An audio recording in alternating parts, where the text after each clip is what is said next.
This is Vermont Edition. I'm Michaela Lafrac. Before we dive into today's show, I want to let you know about something really fun that's happening tomorrow. It's our annual fall gardening show with Vermont Edition regular and absolute delight, Charlie Nardozzi. He's the host of All Things Gardening, and he knows more about plants than I think anyone I've ever talked to. The exciting news is we're doing the show in front of a live audience at our Colchester studios, and you're invited. Tickets are free. We just ask that you reserve your seat ahead of time. To do that, you can go to vermontpublic.org/events. And if you can't make it in person, you can, as always, listen in tomorrow and send us your questions ahead of time. I personally have a bunch of questions about why certain vegetables in my garden didn't do piddly squat this summer. And if you had some garden problems like me, you can ask Charlie to help you solve them. You can write in to Vermont Edition at vermontpublic.org. And now, on to today's show. To do that, I'm going to ask you all to strap on your time travel goggles, fasten your seatbelts, and travel back with me 30 years to October 30th, 1995, the night of the Quebec referendum. We are ready to make now that final projection on the evening. CBC decision desk calling for a no victory numerically tonight. It's going to be a squeaker, maybe as much as 1 percentage point separating the two sides by the end of the evening. As we said a little while ago, this vote was one of the most highly debated and historic moments in Quebec's history. On the eve of the 30th anniversary, we're going to revisit that time together. Why did the vote happen? How was it so close? What was the fallout like? And how did the referendum shape the Quebec that we know today? Our guides this hour are two political science professors in Canada. Antonia Maioni teaches at McGill University in Montreal, Quebec. Antonia, welcome to Vermont Edition. Thank you. Well, it's great to have you. We also have Luc Turgeon with us. He was once Antonia's student, as I understand it, and is now a professor at the University of Ottawa in Ontario. Welcome, Luc. Thanks for having me, Michaela. And we're so glad to have our listeners as well, both in the U.S. and in Canada. If you remember the 1995 Quebec referendum, we would really love to hear from you today. What are your memories of that time? Did you cast a vote? You can give us a call at 800-639-2211 or shoot us an email to our inbox, vermontedition@vermontpublic.org. So, Luc, to really tell this story, we have to go back at least to 1980, I think, which was the year of the first referendum. Can you help set us the context for that time? What brought that referendum about? Well, I think that the first referendum in 1980 came, after the rise of the nationalist movement or the modern nationalist movement in the 60s and 70s and the creation for the first time of a party dedicated, or actually originally multiple parties dedicated to the independence of Quebec. Eventually, many merged, became the Parti Québécois that still exists today. And that party, as part of its platform, wanted to organize a referendum on independence and was elected in 1976 and waited a few years, but eventually in 1980 did organize a referendum in which support for independence at that time was much lower than it would be later in 1995, but the yes side earned 40%. And for some people, there was perhaps a sense at that time that there wouldn't be another referendum for a long time, but that's certainly not what happened, as there was another referendum 15 years later. That's right. And so there was that referendum in 1980, and then just a couple years later, Canada's Prime Minister Pierre Trudeau and the Queen of England, Elizabeth II, signed this historic proclamation that, as I understand it, correct me if I'm wrong here, it basically formally gave Canada authority over its constitution. But Quebec never signed it. Antonia, could you explain that for us? What happened there? Yes. So this was the famous patriation of our Constitution, so that we were able to add to the original document from 1867 a new Charter of Rights and Freedoms, and to have a statute that was more modern for all Canadians. But the Constitution needed to be signed by the provincial governments, and Quebec is the only province that refused to sign. And one of the reasons that it refused to sign was that the Parti Québécois government that was in power at the time said, after the referendum, we were going to be promised some kind of status within Confederation. The idea that Quebec could represent some kind of distinct society within Canada. And because this was not protected in that new constitution, the Quebec government did not sign. Eventually, the next Prime Minister of Canada, Brian Mulroney, attempted to do so. But then the flip side happened, which was there was a document that would have allowed this idea of a distinct society to be recognized, but some of the other provinces refused to sign. And that's what led to the eventual crisis that ended up in the second referendum in 1995. Okay. And when I was reading about this time, I kept hearing about the Meech Lake Accord. That name has really stuck in my head, but I don't quite understand what happened there. Luc, can you explain it? Yeah, so basically after, as Antonia explained, after the patriation of the Constitution, Mr. and Quebec refusing to sign that Constitution, the Prime Minister at the time, Mr. Mulroney, made the case that he would bring back Quebec in the constitutional fold, if you want, with honor and dignity. Basically Quebec had advanced, essentially was 5 demands. I won't go into detail of each of them, but some was recognition of Quebec as a distinct society in Canada, increased power over immigration, power over nominating of judges. And as Antonia mentioned, this accord this became the Meech Lake Accord, which eventually was not endorsed, was rejected. And that was viewed by Quebecer very much as a rejection by the rest of the country. And that's really what triggered a new wave of support for independence. So the referendum was in 1995, but in early 1990s, if a referendum would have been held at that time, support was extremely high for independence. It was almost close to 60%. Wow. So basically this is the context of the 1995 referendum, again, as Antonia has mentioned, is really that feeling of rejection that has occurred in the late 1980s and early 1990s following these constitutional discussions. So that's what's going on within Canada and within Quebec. But globally, there's a ton of change happening in this period, too, that we're talking about right now, between 1980 and 1995, the year of the referendum. Antonia, can you talk to us a little bit about kind of the international landscape in the early mid-90s that helped set the stage for a really serious conversation to happen in Quebec about sovereignty? Sure. I mean, we're in a post-1989 world, right? The Berlin Wall has fallen. The Soviet bloc is disintegrating, and we're seeing renewed conflicts in places like the Balkans, but we're seeing also this idea of identity and nationalism and, in effect, self-government for nations that is becoming part of a global conversation.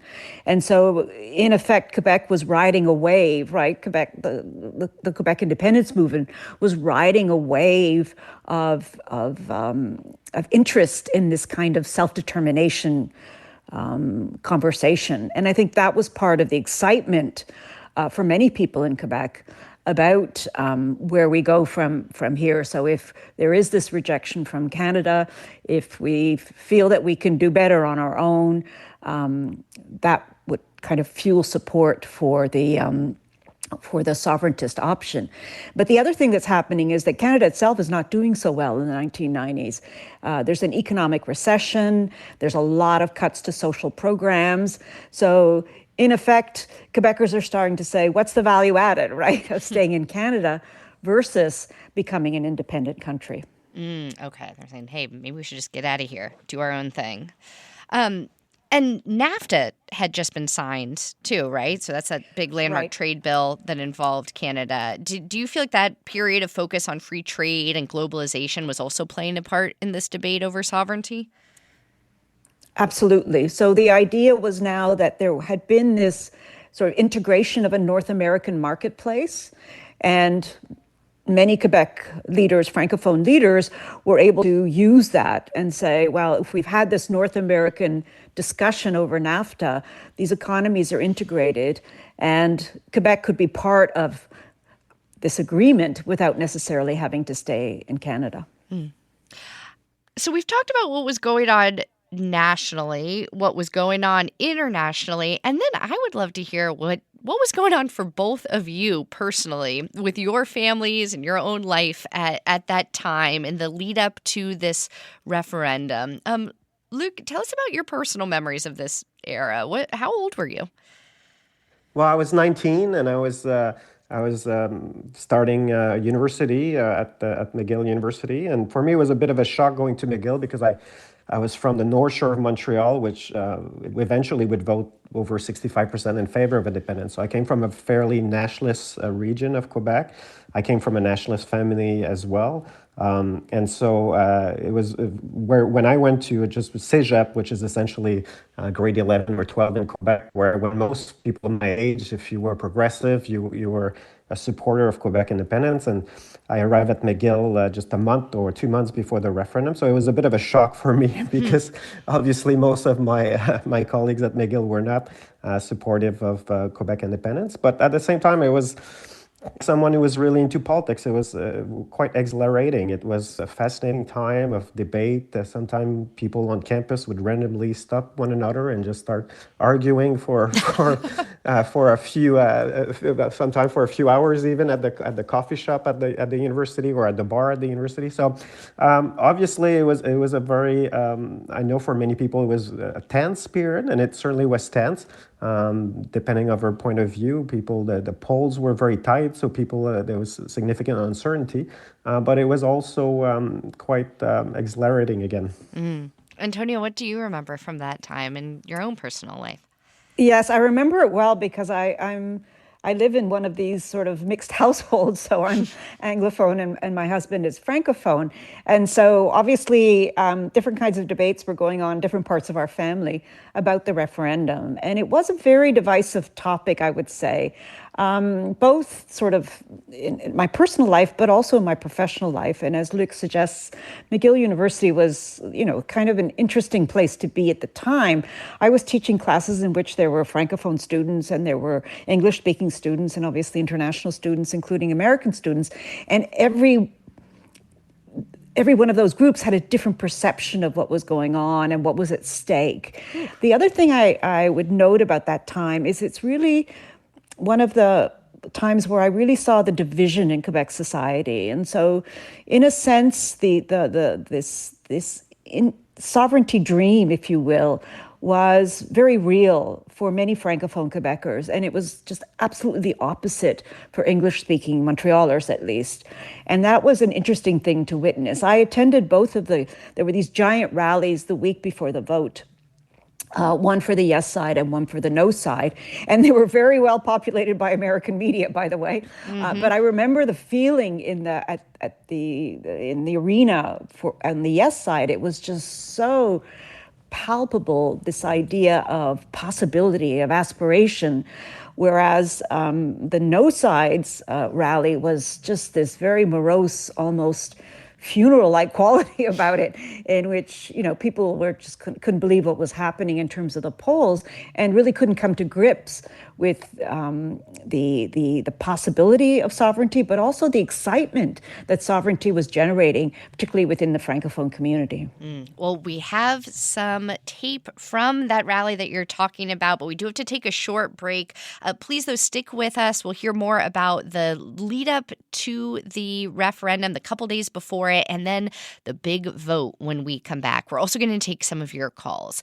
This is Vermont Edition. Stay with us. Welcome back to Vermont Edition. I'm Michaela Lafrac. This hour, we're taking a look at the Quebec referendum of 1995 on the eve of the vote's 30th anniversary. If the yes votes had won out, Quebec would be a separate country from Canada. But the yeses lost by just 1 percentage point. What do you remember from the referendum? Were you in the U.S., following along in the news, or in Quebec? Did you vote? You can give us a call at 800-639-2211. Our guests are Antonia Maioni. She's a professor of political science and public policy at McGill University in Montreal, and Luc Turgeon, a political science professor at the University of Ottawa. And let's go right into the phones. We have Erwin calling in from Montreal. Erwin, go ahead. What are your thoughts? Hi. I remember it well. I was one of the few members of the English-speaking community to vote yes, not because I wanted Quebec to separate. Well, I did, but I wanted Quebec to be partitioned so they would get a very small country, and the English-speaking community and the cultural communities would be protected from aggressive and racist language laws. And as we've seen, we've got heinous Quebec identity bills which promote French Canadians as being the only legitimate Quebeckers, and we've had strengthened language laws like Bill 96. I met Lucien Bouchard at a rally in the Plateau in Montreal, and I wished him luck and said he was surprised, and I said, well, I want you to separate so we could have partition, and he was a little incensed. But I'd like to make it very clear that the English-speaking community and the cultural communities in Quebec are being mistreated, disrespected, and attacked on a daily basis because of language laws and Quebec identity laws, such as Bill 21, which goes after Muslims and attacks religious and religious freedom and freedom of expression. Erwin, I'm going to jump in here because I'd love for our guest to provide some context to what you're talking about, which points to the divisions that still exist today in Quebec, particularly over language. Luc, what stood out to you from Erwin's call there, who's really pushing for partition? Yeah, well, I mean, I guess a few things perhaps to say in reaction to Erwin. I mean, obviously at that time, the dominant language legislation in Quebec was Bill 101. It had been modified following the Supreme Court of Canada decision. And the law, especially some of the laws that have often been viewed, especially in the United States, as problematic, including commercial signs, laws in terms of commercial signs, were more or less by the time of the 1995 referendum, were essentially following the guidelines of the Supreme Court of Canada, which it said you cannot ban other languages, but you can ask for the predominance of French. So that was certainly the case. Erwin also mentioned something that is related to a debate that occurred and was quite animated, especially after the 1995 referendum, which is some members of the Anglophone community in Quebec, but also some members of the Indigenous communities throughout Quebec who stated that, well, if Canada can be divided, well, so does Quebec. And so they were what's called partitionist movement, who essentially made the case that in the event of a third referendum, which at that time many Quebeckers thought would come sooner, you cannot take for granted that Quebec will remain as it is in terms of its territorial integrity. So I think that's what Erwin is talking to mostly in his discussion. Yeah, thank you for that context. Antonia, did Erwin's comments bring up anything for you? Yeah, I mean, this partition debate did come about after the referendum, but before the referendum, people were talking more about how a sovereign Quebec could, in effect, be the better way for Quebec to preserve its distinct identity in terms of language and culture. I mean, that's the whole premise, right, behind the idea of being an independent nation within this North American landscape. So this linguistic minority, the Francophone minority within North America, and your caller spoke to the idea of the English language minority within that society. So obviously, the tensions were very real and very divisive.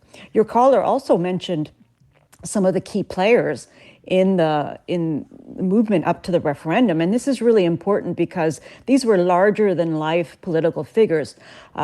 Lucien Bouchard, who had emerged as the leader of a sovereigntist party in the House of Commons in Ottawa, so that the Bloc Québécois, so the independence voice was even in the halls of power of Canada's Parliament.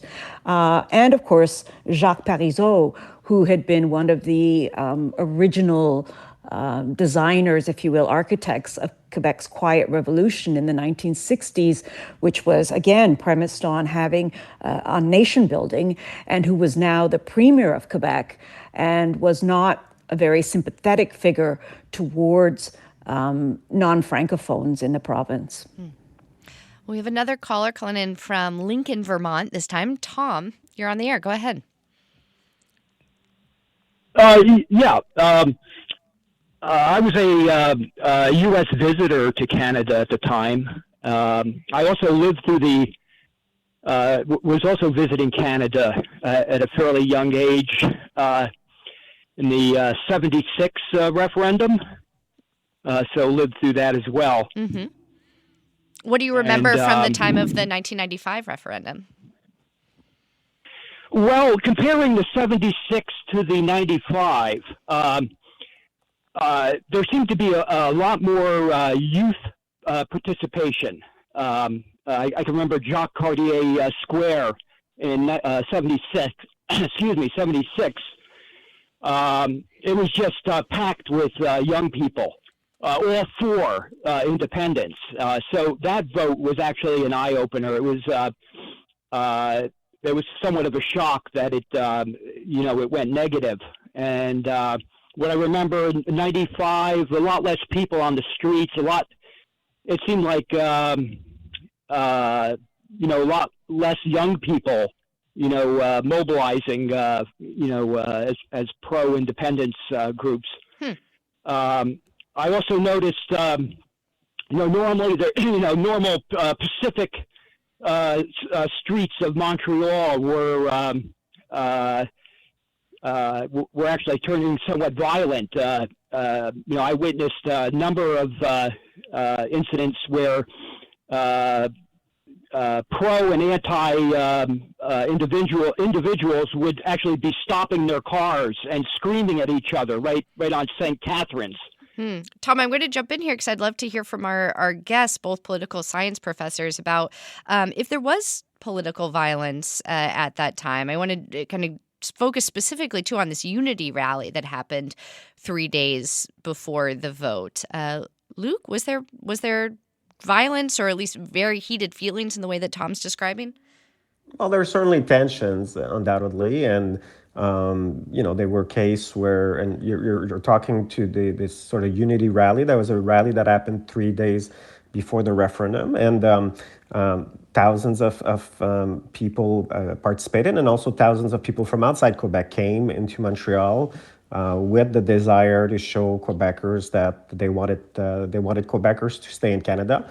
There were some incidents, and a few shouting match, but I think for me, and I'd be curious to see whether Antonia agree with me on that based on her respective memory. But yes, there was tensions. But if we compare with nationalist mobilization in other that occurs throughout the world, I mean it wasn't really violent in many ways.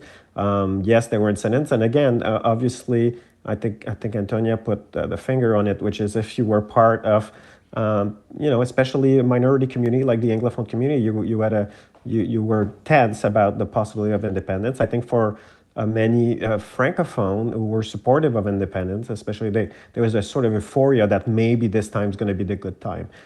So again, I think obviously our memories of those moments are influenced by where we were, our background, so on and so forth. Yeah. Antonia, what do you remember from that time, specifically the Unity Rally, which, Right. as I understand it, was organized by Federalist politicians, but then ended up really stoking the fire of the Yes campaign? Yes, so it was the opposite of political violence. It was more of a love-in than anything else by Canadians expressing their desire for Quebec to remain in Canada and trying to encourage Quebecers to vote no in the referendum. It was controversial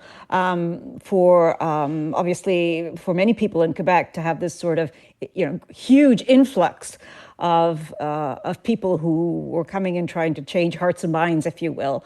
But some analysts have said that it may have had some kind of impact. It certainly showed that even though Quebec may have felt rejected by institutions like other provinces or the Supreme Court, individual Canadians were very much wanting to keep Quebec inside of Canada, and Quebeckers inside the Canadian Federation. On the topic of political violence, however, what's really striking is that there was hardly any. We Montrealers had lived through this riot in 1993 after the Canadiens won the Stanley Cup, and we didn't see anything the night of the referendum. Like, people just voted and went home. That is something that was remarkable, given all of the emotion around the vote, and also given the extremely close outcome. In another context, in another place, in another part of the world, that could have exploded into a major scene of chaos, and it did not in Quebec. Let's listen to a bit of a live news report from Stuart Greer on CHOM FM on the ground the day of that unity rally in Montreal. MUC police have just confirmed, Richard, 150,000 people are here packing Dorchester Square and Place de Canada. Initially, we heard about 100,000. 15,000 of those are from outside of the province, so it's confirmed now, 150,000 at least. That's confirmed by the MUC police. A lot of them from outside of town. We've heard from Jean Charest. Chrétien is here as well, and Daniel Johnson. And everybody's very, very excited. It's very windy, though, too. A lot of balloons blowing around and a lot of Canadian flags. Everybody has a Canadian and Quebec flag in their hand. It's just a sea of red, white, and blue, and everybody's very, very emotional and very, very into this. That really echoes what you were saying, Antonia, about the emotion there that day. Also love the detail about the wind being very good for people who brought their flags. So this unity rally, more than 150,000 people are there, really stokes the flames on both sides. People are very invested in this referendum vote. And then turnout is very, very high. Almost 94% of eligible voters cast a ballot that day in 1995. And folks in the U.S. were paying very close attention, too. Here's a clip from the ABC anchor Peter Jennings doing live coverage the night of the vote. Finally, based on the polls, it is too close to call, which is why there is so much anxiety in the country as a whole. And because what happens here tomorrow is of such consequence to the United States, we shall be here to report on the crisis during ABC's World News Tonight. Whatever happens, Carol, there is a formula here for civil strife on America's northern frontier. So that was when the vote was still too close to call. And then, Luc, it was incredibly close, the results, right? Yes, essentially, the yes side won 49.4% of the vote. So a difference of about 25,000 votes, and the results would have been the other way around. So I don't think people expected it'd be close, perhaps not that close. Perhaps there was a sense that there'd be a wave that would either favor one or the other side at the end of the campaign. But undoubtedly, that was a very stressful night, depending on one's point of view, and for either side, I should say. And the result or the final result took much longer than perhaps what people expected before there was a consensus that the no side had won. Antonia, do you remember hearing the results of the vote? Did it surprise you how close it was? Yes, I do. We were all having watch parties, as you can imagine, but also some members of our group, our friends, were actually at the headquarters of the yes, and some at the headquarters of the no. So, we were getting sort of play-by-plays from them as well. And I think the closeness of the vote was, as Luc says, we expected a close vote, but nothing like this close. And I think that's something that was that speaks to a lot of different factors that were going on. It really could have turned on a dime, in other words. And part of that extreme closeness, I think, led to some very unfortunate comments that were made by Premier Parizeau that evening, sort of the shattered dreams of this second referendum that he had been involved in. He had also been involved in the first. And this sense that, all it took was for all it took was to be that close and to not get to that aspiration became a very bitter pill to swallow for sovereigntist leaders. Well, let's take a listen to a bit of the Parti Québécois leader Jacques Parizeau's concession speech that night. We were so close to having our own country. Well, it's just put off for a short while, not for a long time. Not for a long time.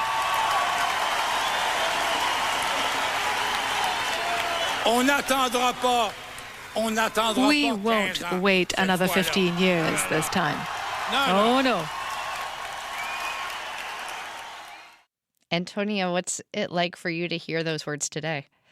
Yeah, they still resonate pretty sharply. I think, you try to think about this as a political scientist and, what's happening, but you also try to think of it on a personal level. Yeah. And one of the things that came out of that concession speech was this, sentiment for many people in the English language community that the sovereigntist movement was not as welcoming or as sort of comfortable as the campaign had made it out to be. Everything's possible, 1,000 flowers will bloom, all of that.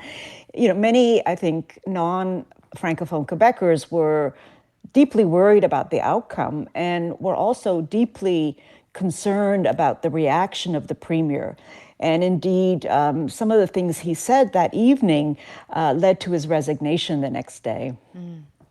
Luc, what other context do you have for that speech? How does it feel hearing Parizeau say, we won't wait another 15 years?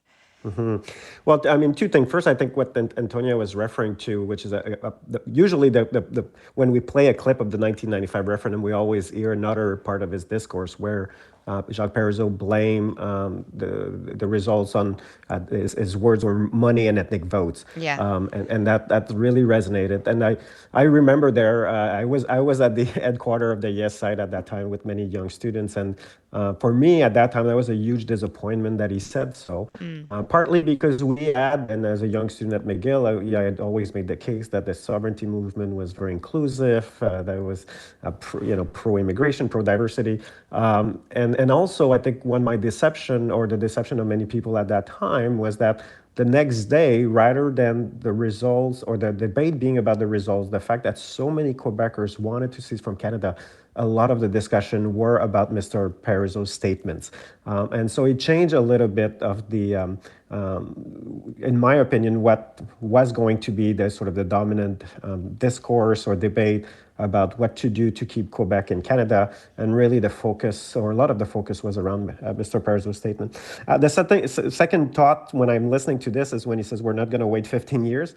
And obviously we're celebrating in some ways the 30th anniversary of this referendum. There hasn't been another referendum since then. Support for independence is low, fairly low. There was a poll published this morning that shows that only about 34% of Quebeckers support yes. But that being said, in the horizon, there is another possibility of referendum because the Parti Québécois, who is leading in the poll right now, the pro-independence party is leading in the poll, and has promised to hold another referendum, and it's if it's reelected. Well, I want to talk more about the lasting impacts of the referendum on Quebec today, but we do need to take one more short break. We'd also still love to hear from you. If you have thoughts about the 1995 referendum as we look back on it 30 years later, give us a call at 800-639-2211. This is Vermont Edition. Bonjour, hi, and welcome back to Vermont Edition. I'm Michaela Lafrac. This hour, we are taking a look at the Quebec referendum of 1995 on the eve of its 30th anniversary. Quebecers went to the polls to vote on whether or not to secede from Canada and become their own sovereign nation. It was an incredibly tight race, but in the end, of course, Quebec remained part of Canada. Our guests this hour are Antonia Maioni, a professor of political science and public policy at McGill University, and Luc Turgeon, a political science professor at the University of Ottawa. And let's go right back to the phones. We have Debbie calling in from Burlington. Debbie, go ahead. Hi, can you hear me? Yes, we can. Oh, great. Hi. So I have a unique perspective. I was born in Montreal, but moved to the States when I was little, and then tried to move back there in my 20s in the 80s. So I grew up, with the bombings that happened, and it was, it was kind of scary, as a kid to know that was happening in the city that I was born in. And then when I went to McGill in the 80s and lived there for a couple of years and wanted to live there post-McGill, I was treated like a Black person in the South. I was kicked out of restaurants when I tried to speak the French that I learned in school, which was Parisian French. I was not shown to my seat at Place des Arts. And you can tell by my accent, I really don't have a good French accent. So for me, I wish both could win. And with the narrow margin in 1995, it was really, really close. I wish we could give both sides kind of what they want, but without taking it away from the English Canadians. I couldn't work there because my French wasn't great. It was Parisian French. I had it for 6 years. But I feel like they took away my city, my hometown. And it's a place I would never move back to because of that experience. Well, Debbie, thank you so much for sharing that unique perspective on this conversation. I'm curious to hear if our guests think there's been any progress in bridging the divides that Debbie talked about between Anglophone and Francophone communities in Quebec since this referendum. Luc, what do you think? Well, pretty much since that referendum, I've been living in Ontario, so Sure. So Antonia might be better placed than me. What I would say is that, based on Debbie's comments, is I'm a bit the opposite of Antonia in the sense that I'm married into an Anglo-Montreal family that had moved outside of Quebec also, and it's fascinating when we meet in Hudson, which is a town in Quebec, every year for a family reunion, and we share our stories, and obviously our stories are different. So Debbie talks about discrimination, and some of your previous caller also about the discrimination of the Anglophone community. And certainly that's, I do not doubt that this is something that is true, but I often also talk to Anglophone, I teach to Anglophone students in Ottawa about the discrimination my parents lived through. Well into the 1970s, my dad in Montreal, in his employer, told him not to speak in French to his co-French worker.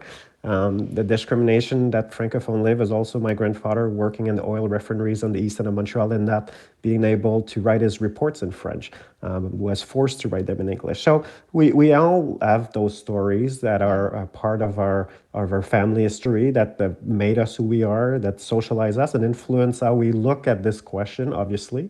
A lot of it is based on some resentment sometimes, absolutely, from both sides of the communities. I say I live in Ottawa, but I'm frequently in Montreal. I do find one of the difference is I found the boundaries of the geography of Montreal are less tight, perhaps, than they used to be. If you were an Anglophone, you rarely lived in the east end of the city. And I find these sort of line of demarcation have become more fluid, even though I left in the early 2000s. But this is, for me, something that is striking. But again, yeah.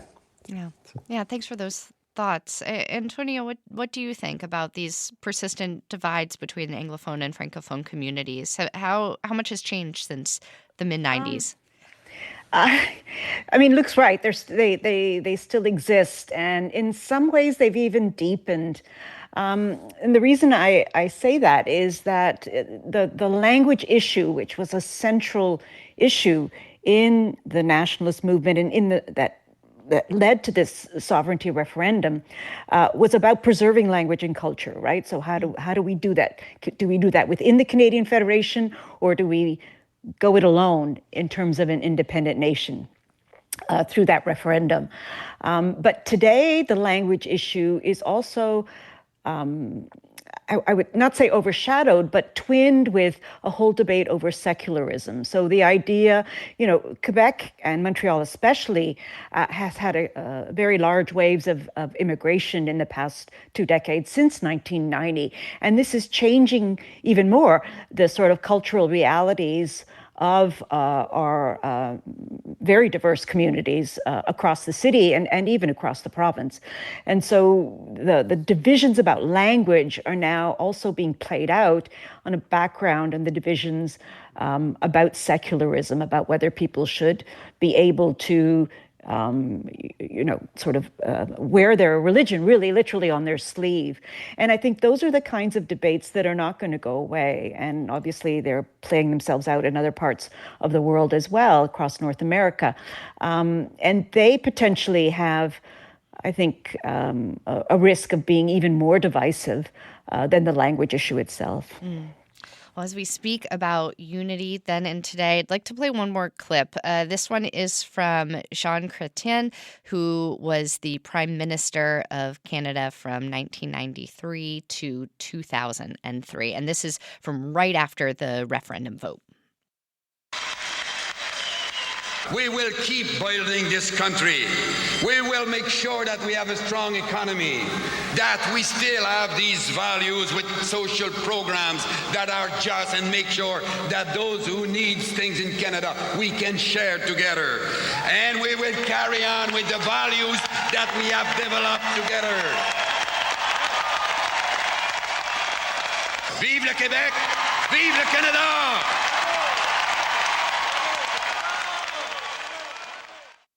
The Prime Minister today, of course, is Mark Carney. Luc, do you think his approach to Quebec's identity differs significantly from predecessors like Trudeau or even earlier, Jean Chrétien?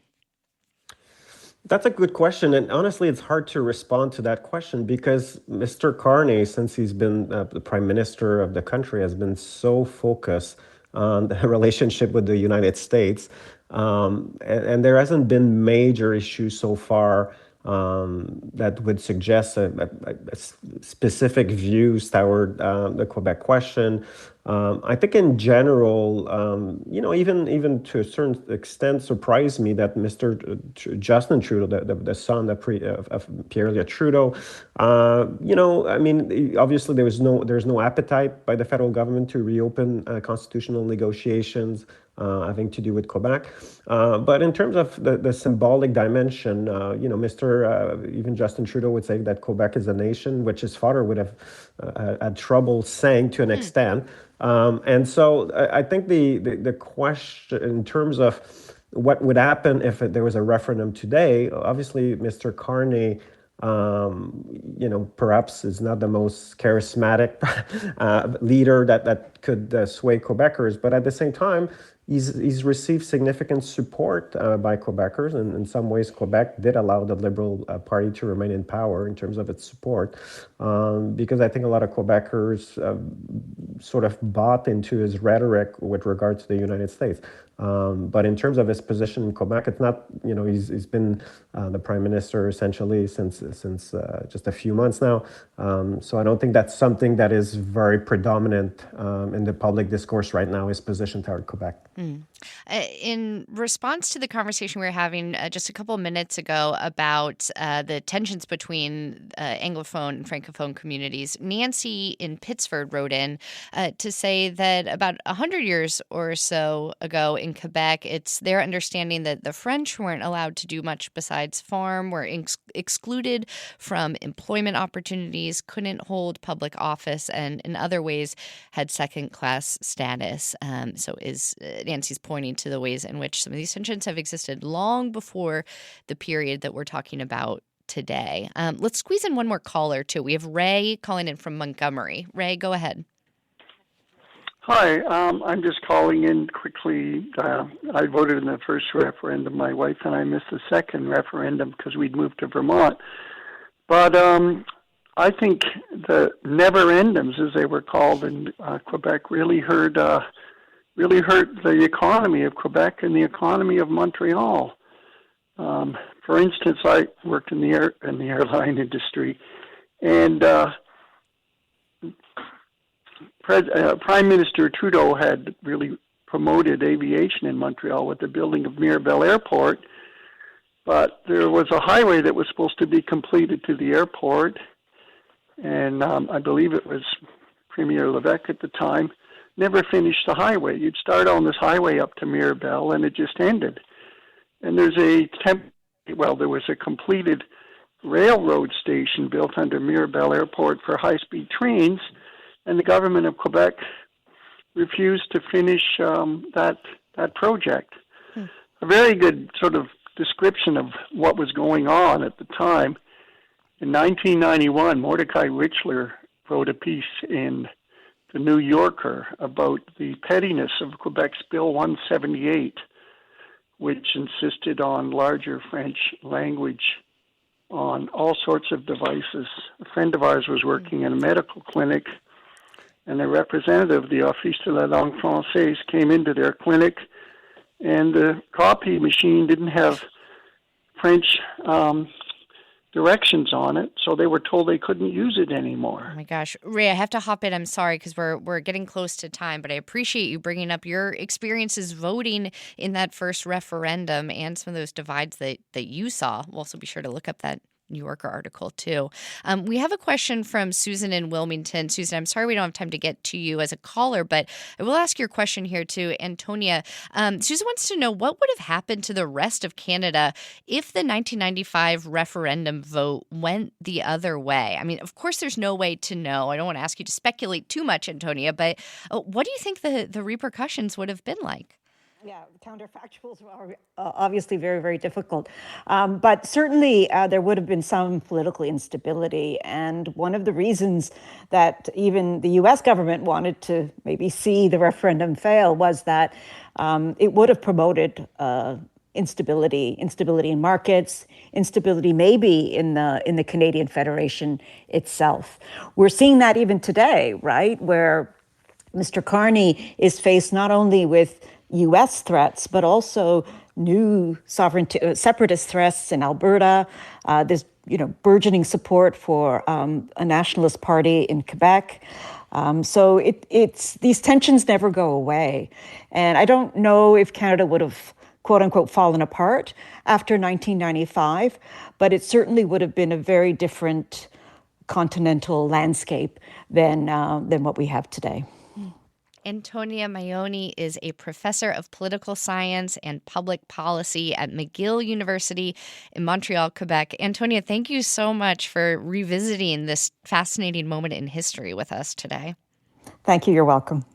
And Luc Turgeon is a political science professor at the University of Ottawa in Ontario.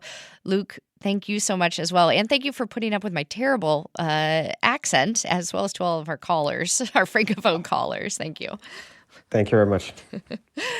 All right. Well, that is all the time that we have for this discussion today. I do want to remind you, though, that you have a chance to participate in a live taping of Vermont Edition tomorrow.